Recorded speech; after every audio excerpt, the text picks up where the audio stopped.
Mashonda, Swizz Beatz, and Alicia Keys, the truth behind the happy blended family narrative. Once upon a time, Alicia Keys, Swizz Beatz, and Mashonda were the epitome of an unconventional but idealized blended family. From holiday dinners to public displays of unity, the trio seemed to break stereotypes of broken marriages and step-parent hostility. But now, murmurs in the industry suggest that all may not be as peaceful as it appeared. Could it be that Mashonda was never really over the betrayal? Was the united front just an act to protect her child? And why does Alicia Keys continue to carry the brunt of the backlash? Let's peel back the layers of a story filled with heartache, healing, and Hollywood-level image control. The happy family facade. At one point, the optics were pristine. Mashonda cozied up with Alicia and Swizz on couches, giving interviews where she gushed about their co-parenting harmony. "We hang out with each other. We go to dinner together. Our family is one big, beautiful family," she once said in an interview. "We're doing Thanksgiving. We're doing the holidays. We'll do birthday celebrations together."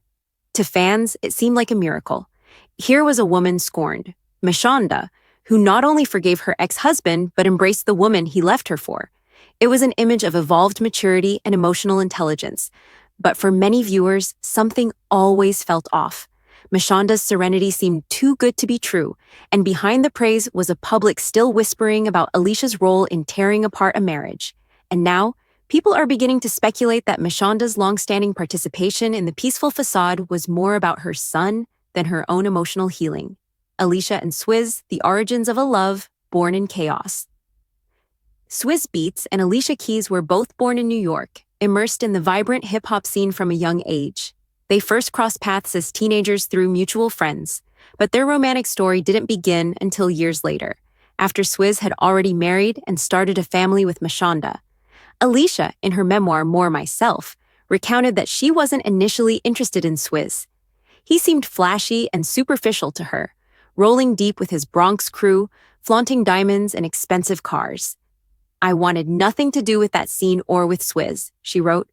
But in 2008, fate intervened when the two were brought together for a music collaboration. Alicia claimed she saw a new side of Swizz, his intellect, his awareness of the world, his passion. One thing led to another, and before long, a romantic relationship bloomed. The only problem? Swizz was still married. A love triangle erupts. The public was initially unaware of the drama behind the scenes, but whispers turned into headlines when paparazzi captured Alicia and Swizz together before any divorce had been finalized. What infuriated many wasn't just the timing, it was the arrogance of it all. Allegedly, Alicia ensured their couple moments were publicly seen, almost like a deliberate jab at Mashonda. By May 2010, Alicia and Swizz were not only officially a couple, but also engaged and expecting a child. They tied the knot in a private Mediterranean ceremony later that year. Meanwhile, Mashonda was left blindsided and devastated, struggling to pick up the pieces of a marriage that was still very real to her. She broke her silence in an emotional, open letter directed at Alicia Keys.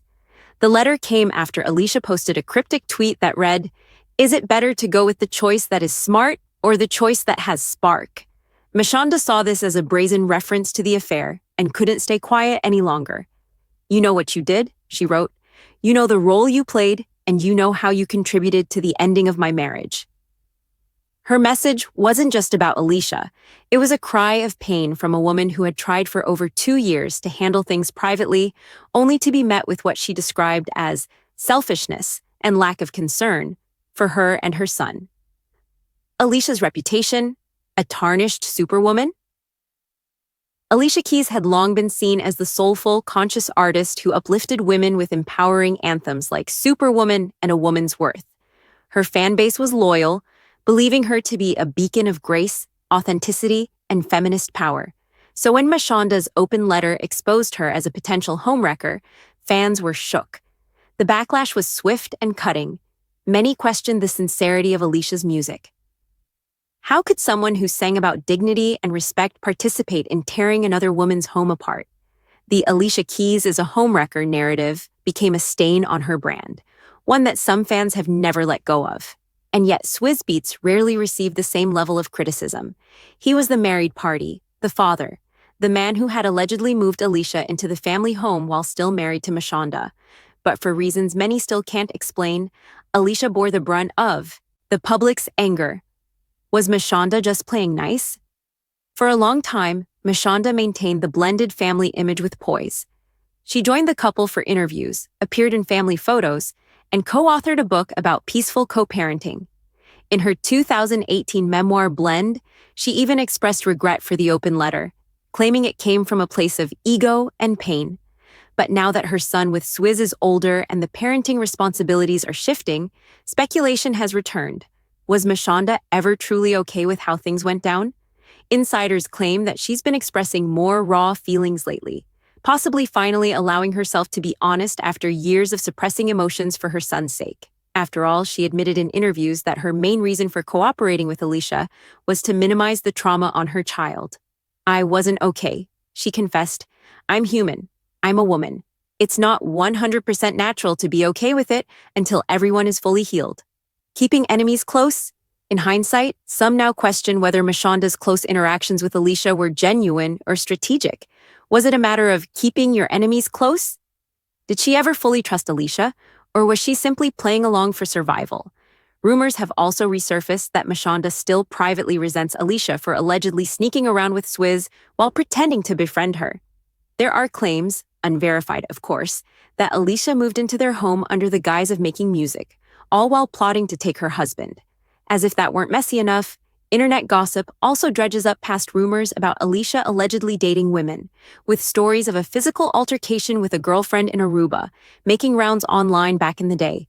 Whether those rumors hold any truth or not, they've only fueled the perception that Alicia had something to hide when she linked up with Swizz. What about Swizz? Interestingly, Swizz Beatz has managed to remain somewhat unscathed in all of this. Despite being the common denominator in the mess, much of the criticism over the years has bypassed him entirely. He's continued his music career, launching high-profile projects and enjoying the spoils of fame with Alicia by his side. In fact, Swizz and Alicia often portray themselves as a power couple who meditate, travel the world, and raise socially conscious children. To the public, they seem perfect. But perfection built on pain rarely holds up to scrutiny. For those who remember Mashonda's heartbreak, the couple's Zen image rings hollow. The aftermath and healing. Or a performance? Over the years, Alicia and Mashonda have done interviews and panels together promoting their blended family success. They've talked about therapy, forgiveness, and giving their children a legacy of healing instead of hurt. Mashonda, to her credit, has shown nothing but grace in these moments, often praising their collective maturity and emotional intelligence. "We literally end almost every interaction with, 'I'm so proud of us,'" she once shared. "We love each other, and we express that to each other." But even in those moments, critics noticed a subtle strain, an edge in her voice, or a tightness in her smile that suggested that all was not quite as warm as it appeared. Now that her son is older, and Mashonda no longer needs to shield him from the uncomfortable truths of the past, some believe she's finally ready to be real. No more sugarcoating, no more kumbaya, just honesty. Does Alicia deserve all the hate? While it's clear Alicia played a part in the breakdown of Mashonda's marriage, it's also fair to ask, why is she still being crucified? Why has Swizz been given a pass? And why do people continue to hold on to this narrative years later? Some argue that it's because Alicia sold herself as morally upright, a soul singer with purpose and principle. When someone whose brand is built on empowerment contributes to another woman's downfall, it feels like betrayal. Others believe it's simply misogyny in action, where women are blamed for men's choices and wives are pitted against mistresses instead of holding husbands accountable. Whatever the reason, the homewrecker label has never fully left Alicia Keys. Final thoughts. Real growth or image control? So where does that leave us now? Is the peace between Mashonda, Swizz, and Alicia real? Or was it always a performance for the sake of a child? If Mashonda truly has lingering pain, is she wrong to start expressing it now that her son is older? Or should she continue to play nice for the sake of public perception? And does Alicia Keys deserve a lifetime of criticism for a love that, while messy, has stood the test of time? These are questions without easy answers. But one thing is certain.